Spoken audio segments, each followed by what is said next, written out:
Will, thanks for having us out to pleasure, check Russ. out Crimson Desert. Game is amazing. Honestly, you guys nailed player agency in the best way possible. The devs will love to hear that. Yeah, it's really good. Controls feel really solid. I think the little bit of feedback I could give is the dodge feels a little bit lagged. I don't know if that was me, but there did feel like there was a slight delay between button press. Yeah, this isn't even an excuse. I think that in the setup we're using right here, the HDMI has a little bit of latency Got on it. Okay. But yes, noted. The level of player agency you've given is, I would argue, better than Red Dead Redemption 2, which everybody kind of goes to. You have us do what would be simple tasks, but they provide good reason. I mean, you had us raise those banners, which push the story forward narratively, but they also increase the troops that are going to be on screen fighting along you, moving that front line forward. So you give a narrative reason, and then we actually see the gameplay. We all play a lot of games ourselves. That's the cool thing about the studio is we're a studio of gamers. So understanding the implications and the results of the actions that you're doing make those actions have much more consequences. So that's why when we communicate something that might seem mundane, when you understand what it's resulting in, then it becomes important. What is the connection, if any, to Black Desert with Crimson Desert? So obviously Pearl Abyss, also well known for Black Desert Online. Yes. Is there any kind of actual connection between the games? Well, it's a great question, first of all. The interesting thing about it is that answer has changed over the years. Okay. Because when Crimson Desert was originally announced, it was both a prequel to Black Desert as well as an MMO. Neither of those things are true anymore. In development, it started to become its own thing. And I believe the developers really leaned into that.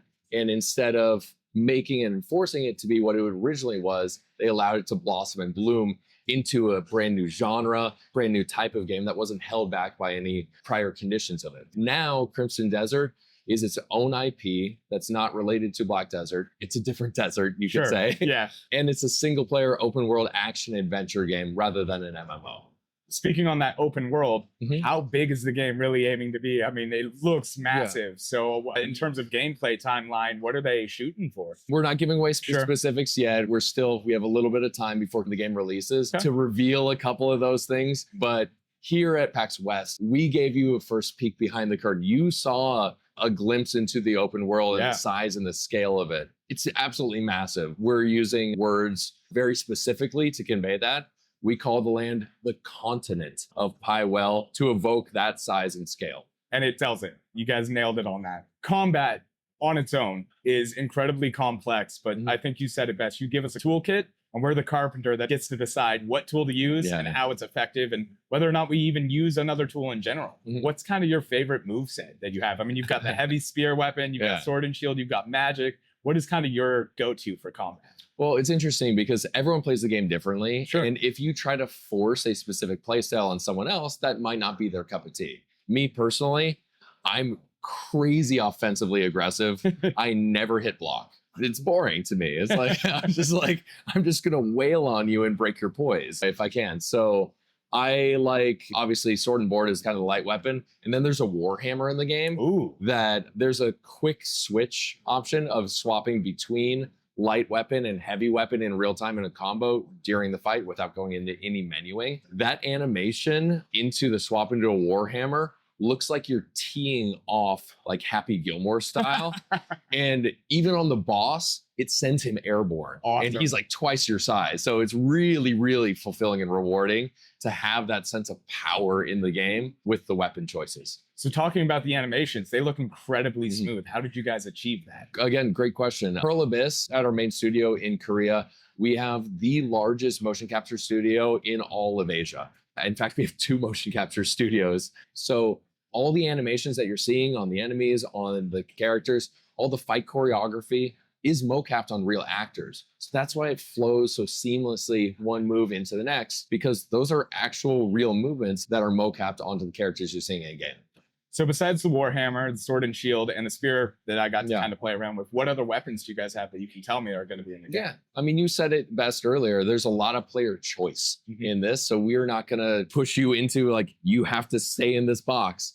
There's axes, there's pole arms, there's long swords, there's spears, there's bows, there's magic on top of it. And while we haven't shown the skill tree and stuff like that, because we're not calling ourselves an RPG, because there are absent a couple things that are pretty central to being an RPG. Experience points and a leveling up system. That's not what this game is. This game allows you to have some RPG elements to create the character that you want to play as from a gameplay style perspective. So you can unlock the skills in a skill tree to gravitate towards your play style around the types of weapons you're using, whether you're more magic focused, more defensively minded for those crazy people that don't like offense. There hasn't been a lot of story discussed outside of, I think, really here. So what can you tell the audience about the story that you have shown off so they can know kind of a little bit of what we experienced today? Yeah, so what we experienced today, we played through a chapter in the game that's not the first chapter. You're playing as Cliff, who's a member of a mercenary group called the Greymanes. And they have an opposing force called the Black Bears that they've been struggling with. And that's causing a ton of conflict over this continent.